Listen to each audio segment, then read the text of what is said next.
நம்ம Ashwin sweets and snacks export பண்றதுக்கு 7373041434 மற்றும் www.ashwinsweets.com கான்டாக்ட் பண்ணுங்க. பாட்டாளி மக்கள் கட்சி யாருக்கு சொந்தம் என்ற சட்ட போராட்டம் நீடித்து வரும் நிலையில் உரிமையியல் நீதிமன்றத்தை நாட உத்தரவிட்ட டெல்லி உயர்நீதிமன்றம் ராமதாஸ் தொடர்ந்த வழக்கை முடித்து வைத்தது.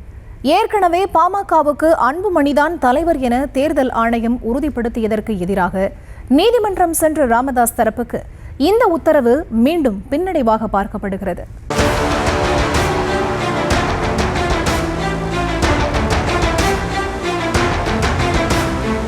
தந்தை மகன் இடையிலான அதிகார யுத்தம் காரணமாக பாமகவிற்குள் எப்போது பார்த்தாலும் பூகம்பம் வெடித்துக் கொண்டேதான் இருக்கிறது.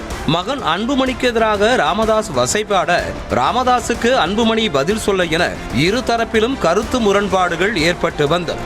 இந்த நிலையில் திடீரென பாமகவிற்கு தாம்தான் தலைவர் என உரிமை கொண்டாடிய ராமதாஸ் வேட்பாளர்களின் படிவங்களில் கையெழுத்து போடும் அதிகாரம் தனக்குத்தான் இருப்பதாக கூறினார். இதற்கிடையே ராமதாஸ் தரப்புக்கு கடிதம் எழுதிய தேர்தல் ஆணையம் விதிப்படி பாட்டாளி மக்கள் கட்சிக்கு அன்புமணிதான் தலைவர் என்றும் மாம்பழம் சின்னம் அன்புமணி தரப்புக்கு சொந்தம் எனவும் கூறியிருந்தது. மேலும் அடுத்த ஆண்டு ஆகஸ்ட் வரை அன்புமணிதான் பாட்டாளி மக்கள் கட்சிக்கு தலைவர் எனவும் தேர்தல் ஆணையம் தெளிவுபடுத்தியிருந்தது.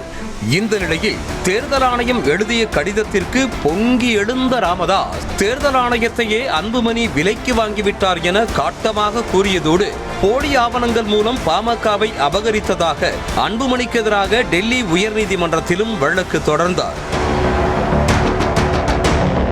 விதிப்படி 3 ஆண்டுகள் மட்டுமே கட்சியின் தலைவராக இருக்க வேண்டும் என்ற நிலையில் 2022ஆம் ஆண்டு நடந்த பொதுக்குழுவை 2023ஆம் ஆண்டு நடைபெற்றதாக தேர்தல் ஆணையத்தில் போலி ஆவணங்களை தாக்கல் செய்திருப்பதாக அன்புமணி தரப்பினர் மீது ராமதாஸ் தரப்பு குற்றம் சாட்டியது.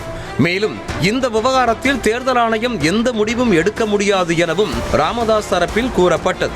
அப்போது குறுக்கிட்ட நீதிபதி பாட்டாளி மக்கள் கட்சியில் எத்தனை உறுப்பினர்கள் இருக்கிறார்கள் என கேள்வி எழுப்ப 1 கோடி பேர் இருப்பதாக ராமதாஸ் தரப்பு பதிலளித்தது. இதனையடுத்து பாமக நிர்வாகிகள் தேர்தல் எப்போது நடைபெற்றது என நீதிபதி எழுப்பிய கேள்விக்கு கடந்த 2022ஆம் ஆண்டில் தேர்தல் நடைபெற்றது என்றும் அப்போதுதான் அன்புமணி தலைவராக தேர்ந்தெடுக்கப்பட்டார் எனவும் ராமதாஸ் தரப்பில் தெரிவிக்கப்பட்டது. பாமக அங்கீகரிக்கப்படாத கட்சி என்ற நிலையில் தமிழ்நாட்டில் தற்போது தேர்தல் நடைபெற்றால் வேட்பாளர்களை அங்கீகரிப்பது யார் கையெழுத்தை தேர்தல் ஆணையம் ஏற்றுக்கொள்ளும் என நீதிபதி கேள்வி எழுப்பினார். அதற்கு பதிலளித்த தேர்தல் ஆணையம் பதிவு செய்யப்பட்ட அங்கீகரிக்கப்படாத கட்சியில் இரு தரப்பினரிடையே ஏதேனும் பிரச்சனை என்றால் படிவம் A மற்றும் படிவம் B ஆகியவற்றில் இரு தரப்பும் கையெழுத்து போடுவதையும் ஏற்றுக்கொள்ள மாட்டோம் என்றும் கட்சியின் சின்னம் முடக்கி வைக்கப்படும் எனவும் தெரிவித்தது. மேலும் தங்களிடம் சமர்ப்பிக்கப்படும் ஆவணங்கள் அடிப்படையில்தான் அன்புமணி தலைவர் என கூறியதாக தெரிவித்த தேர்தல் ஆணையம் ஒருவேளை அன்புமணி தலைவர் இல்லை என்பதற்கு உரிய ஆதாரங்கள் இருந்தால் எதிர்மனுதாரரான ராமதாஸ் உரிய முறையில் தங்களை அணுகலாம் என்றும் வாதத்தை முன்வைத்தது.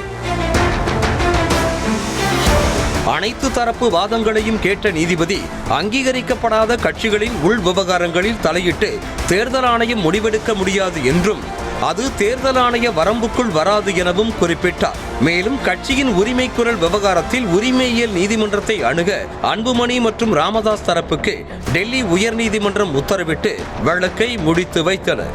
இந்த உத்தரவு ராமதாஸ் தரப்புக்கு மேலும் பின்னடைவாக பார்க்கப்படுகிறது. இதற்கிடையே விழுப்புரத்தில் செய்தியாளர்களிடம் பேசிய பாமக தலைவர் அன்புமணி அடுத்த ஆண்டு ஆகஸ்ட் வரை தாம்தான் பாமகவிற்கு தலைவர் என தேர்தல் ஆணையம் கொடுத்த அங்கீகாரத்தை ரத்து செய்ய முடியாது என டெல்லி உயர்நீதிமன்றம் தெரிவித்திருக்கிறது என்றார். தொடர்ந்து பாட்டாளி மக்கள் கட்சியின் தலைவராக நான் நீடிப்பேன். மாம்பழம் சின்னமும் எங்களுக்கு தான் இருக்கிறது. தேர்தல் ஆணையம் கொடுத்த அங்கீகாரம் தொடரும். நம்ம Ashwin sweets and snacks export பண்றதுக்கு 7373041434 மற்றும் www.ashwinsweets.com கான்டாக்ட் பண்ணுங்க.